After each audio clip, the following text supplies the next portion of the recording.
Alors, on continue, Baruch Hashem, le Chok HaEmuna. On est le 14 Tishri et on commence tout de suite avec le jardin de la foi. Le titre, c'est Ben Temuta, un mortel. Nous sommes tous des mortels. Un homme, il ne sait pas qu'est-ce qu'il vient réparer dans ce monde-là.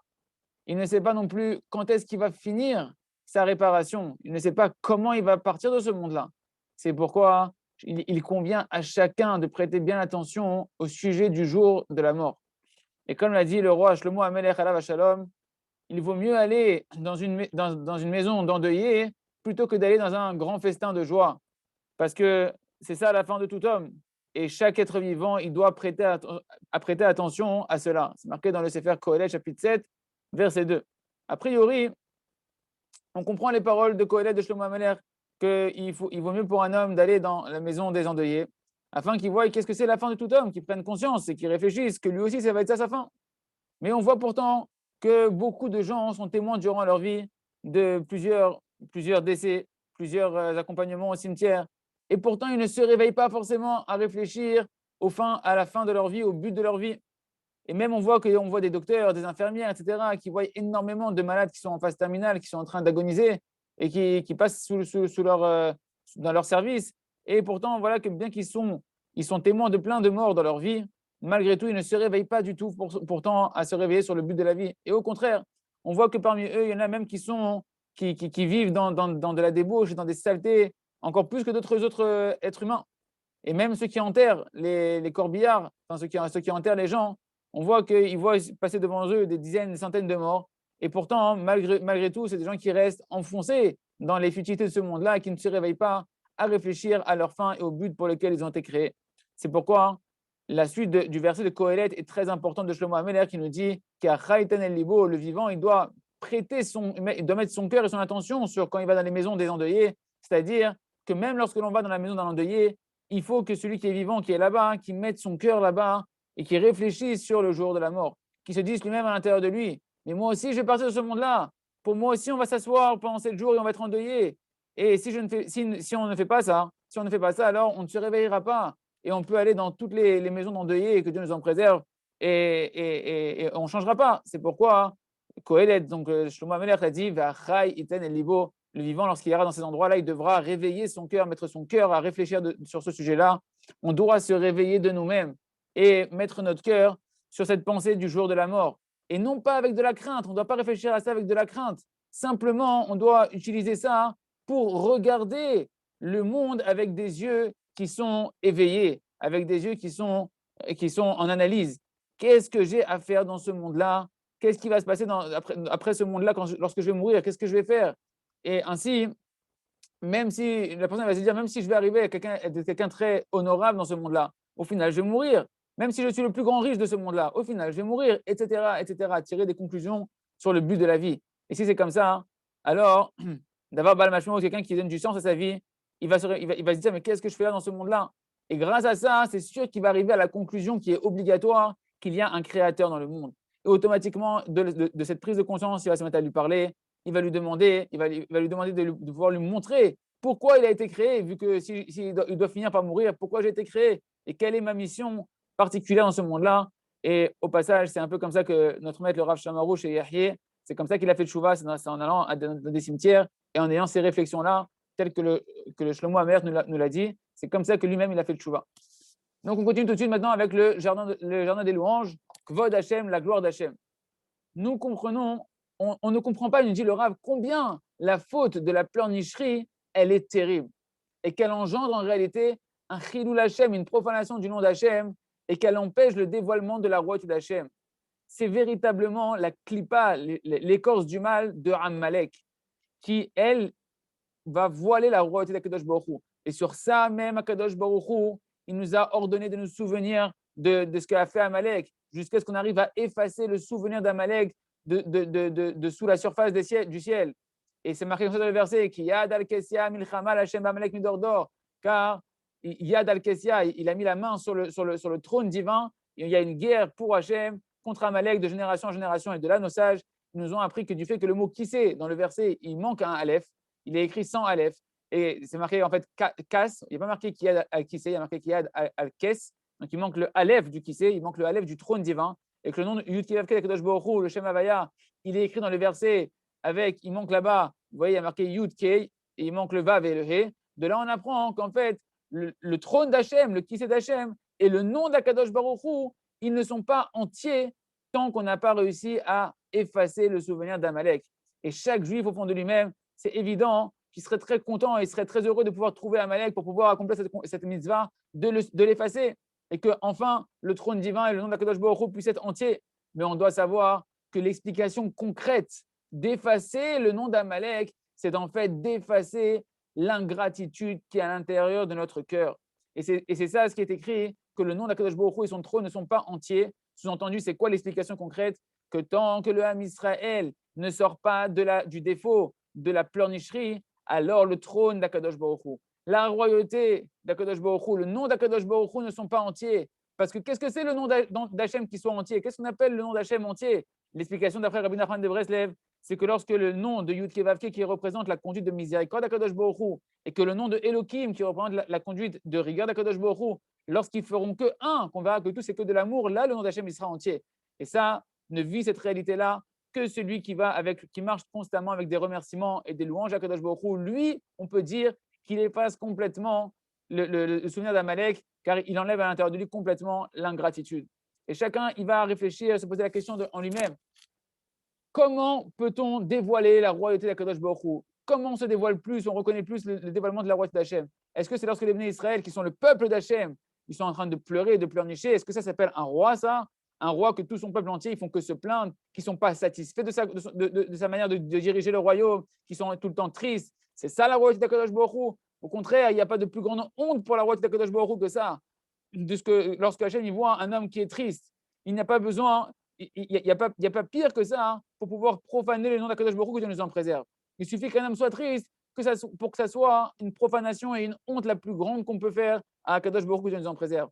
Car lorsque l'homme est triste, ça montre très clairement qu'il n'accepte pas la royauté d'Akadosh Baruch Hu, qu'il n'est pas d'accord avec la royauté d'Hachem, avec ses décrets à Akadosh Baruch Hu, avec la manière dont il conduit sa vie à Akadosh Baruch Hu.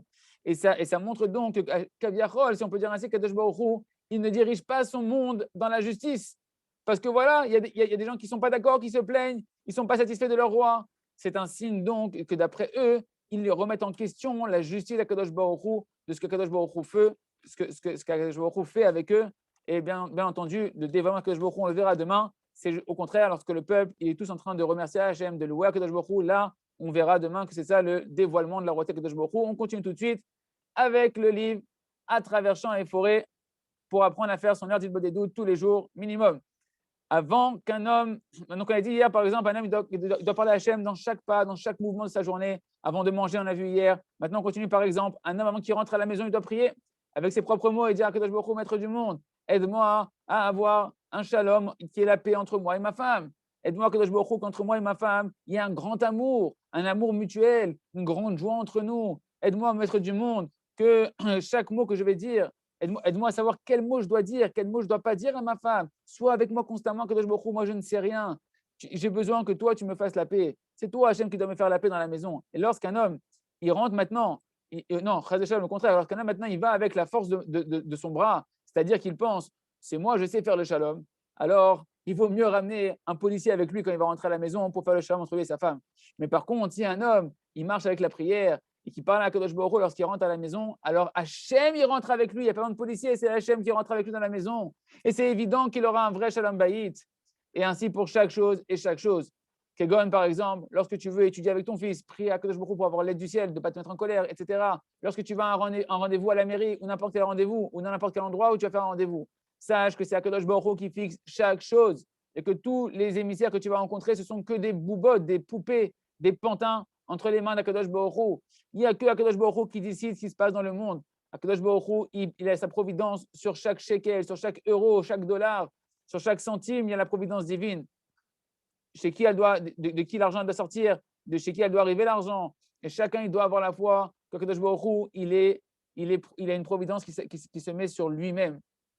Et l'essentiel de la foi qu'il doit avoir, elle doit s'exprimer dans le fait qu'il va parler avec le Créateur du monde. C'est une notion qui revient, comme on a vu ce matin dans les cours de l'écouté Moharan, c'est une notion qui revient constamment dans chaque endroit de l'écouté Moharan, que Rabbeinu Akadosh, Rabbi Nachman de Breslev, il revient et il insiste dans chaque endroit. Si tu crois en Hachem, parle avec lui. Si tu ne lui parles pas, ça montre que ta émouna, elle est très faible.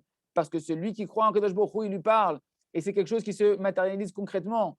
Qui va dans l'autre sens aussi. Celui qui ne parle pas avec Kadosh Baruch Hu, ça montre que sa émouna, elle est proche de zéro, sans entendu qu'il a besoin d'étudier beaucoup les sfarim de émouna, beaucoup de prières pour renforcer sa émouna.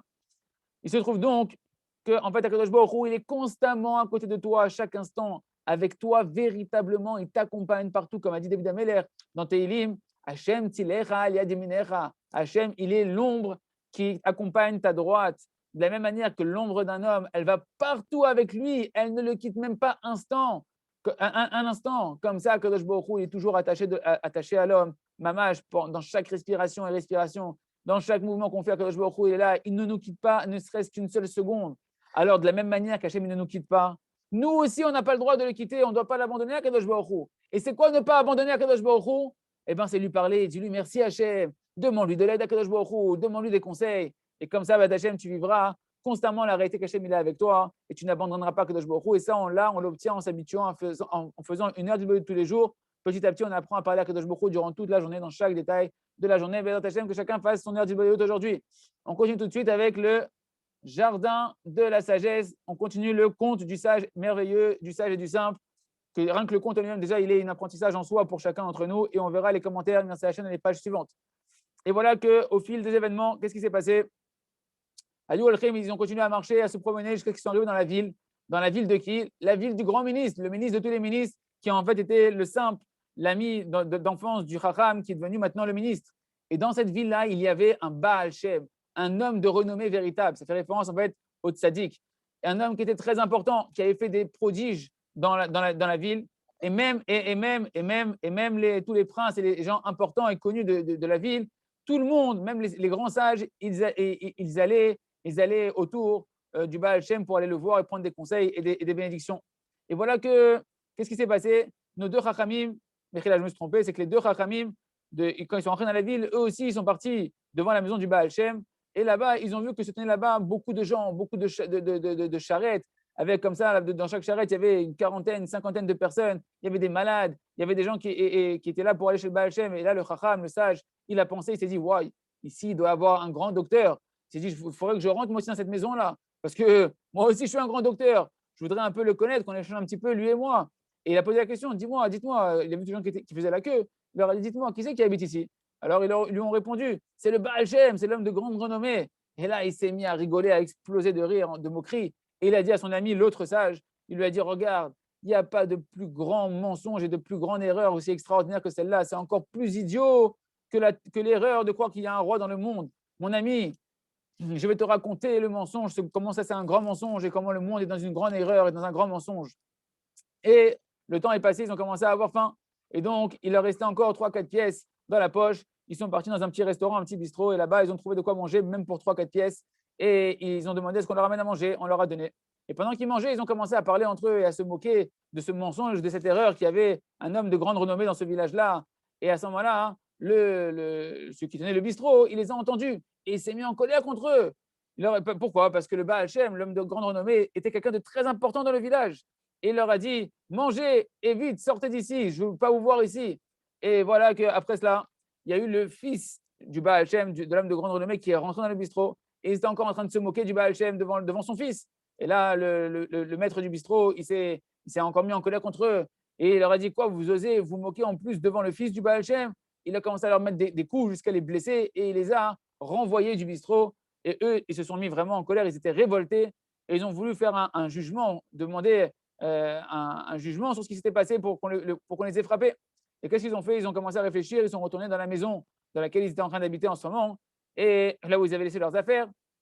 Et donc, ils sont partis pour prendre conseil, comment pouvoir faire un jugement contre le maître du bistrot. Et entre-temps, ils ont raconté ça, donc au maître de la maison dans laquelle ils étaient. Et lui-même, il s'est mis à les frapper. Il leur a dit, merci là. Donc, il leur a raconté que le maître du bistrot, il s'était mis en colère contre eux et qu'il les avait frappés. Alors, le maître de maison, il leur a dit, mais pourquoi il vous a frappé? Ils lui ont dit, parce qu'on a parlé, on s'est moqué de l'homme de grande renommée, du Baal Shem. Et là, il leur a répondu, mais c'est évident, c'est vrai que c'est pas bien de frapper des gens, mais vous, ce que vous avez fait, c'est pas bien du tout. Vous avez parlé sur l'homme de grande renommée, qui est un homme extrêmement important, et Veraou Shenbo Mamash, et donc ils se sont dit, ouais, bah, c'est bon, même lui, il comprend rien à la vie, même lui, il est dans l'erreur. Et ils sont partis de lui, ils sont partis voir le secrétaire du juge, et ils ont commencé à raconter la même histoire. On les a frappés, il leur a dit pourquoi, ils lui ont dit, ben, parce que voilà, on a parlé sur le Baal Shem, sur l'homme de renommée, et ben le secrétaire du juge lui-même, il les a frappés, et il les a blessés, il les a renvoyés de la maison du juge. Tachem, on verra demain la suite et de comprendre déjà une allusion qu'on voit le danger de parler sur le tzadikim, sur le tzadik, et combien pour les gens ça paraît être encore une plus grande folie que le roi qui a Kadosh Baruch Hu. On continue tout de suite avec le Sefer Or Hadash, on verra les explications comme promis dans les prochaines pages. Or Hadash, Aim Zema Assi, est-ce que c'est quelque chose de concret, quelque chose que l'on peut faire? Est-ce que c'est à notre portée? De quoi on parle? Navon Chadek et Tachela, on va renforcer de nouveau la question sur laquelle on s'était arrêté dans les pages précédentes. Il y a doua, on sait qu'il y a des devoirs pour tout homme. Chacun, il a des devoirs envers son créateur. Et parmi ces devoirs-là, il y en a qui sont très difficiles d'accomplir parfaitement. Et en particulier dans tout ce qui touche la Gdusha, la sainteté, les bons traits de caractère, etc. Comme elle nous dit la Gemara, dans Baba Batra, page 165, c'est marqué Rav Yehuda, il a dit nom de Rav. La plupart des gens, ils trébuchent dans le vol. Encore une petite partie des personnes, ils trébuchent dans la débauche. Mais tout le monde trébuche dans la poussière de la médisance. C'est-à-dire que tout le monde dit, sans s'en rendre compte, de la médisance du Lachon Hara. Et la Gemara, d'un autre côté, elle nous dit dans Maseret Avodah Zarah, page 3, que Akadosh Baruch Hu, il ne vient pas comme un tyran avec ses créatures. Et là, on pourrait a priori se poser la question, mais est-ce que ce n'est pas franchement quelque chose de tyrannique de créer un homme qui est rempli d'orgueil, un homme qui est rempli d'égoïsme, et de lui demander maintenant, tu ne haïras pas ton frère dans ton cœur, tu ne jalouseras pas, tu ne te vengeras pas, tu ne porteras pas de rancœur à l'intérieur de toi. De créer un homme qui est rempli de mauvais désirs et de lui dire, tu ne vas pas convoiter, tu ne désireras pas ce qui ne t'appartient pas, etc. N'est-ce pas que l'âme animale, elle est constamment en train de désirer et de convoiter et de vouloir voler et de penser à de la débauche, etc. Comme c'est marqué dans la Maseret Makot, page 23.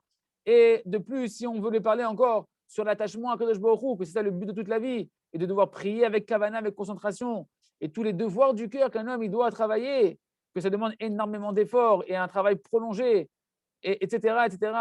De là se renforce la question, est-ce que Kadosh Baruch Hu, il a pu donner la Torah, Kdosha, notre sainte Torah, seulement pour des gens très élevés, que pour des exceptions, comme Rabbi Shimon Bar Yochai et ses amis? Qu'est-ce que vont faire le commun des mortels comme nous? Et donc, on en arrive à une conclusion a priori qu'à première vue, ça paraît impossible que dans ce monde-là, on puisse arriver à accomplir toute la Torah et les mitzvot parfaitement. Et la question se pose donc, si Akadosh Baruch Hu, il a fait est-ce que la Torah Akadosh Baruch Hu, Chas v'Shalom, elle serait quelque chose qu'on ne pourrait pas accomplir? Et cette question-là, elle renforce le sentiment que beaucoup de gens ont à l'intérieur d'eux et qui pensent qu'ils n'ont pas véritablement de libre arbitre total pour pouvoir accomplir la Torah et les mitzvot parce que c'est hors de leur portée. Si c'est comme ça, alors le pain, on va dire qu'il est tombé dans le puits. Je ne sais pas comment traduire ça en français. C'est-à-dire, en fait, je venu, on comprend tous qu'on est dans ce monde-là pour utiliser notre libre arbitre. Mais concrètement, on a l'impression que c'est impossible de pouvoir choisir le bien.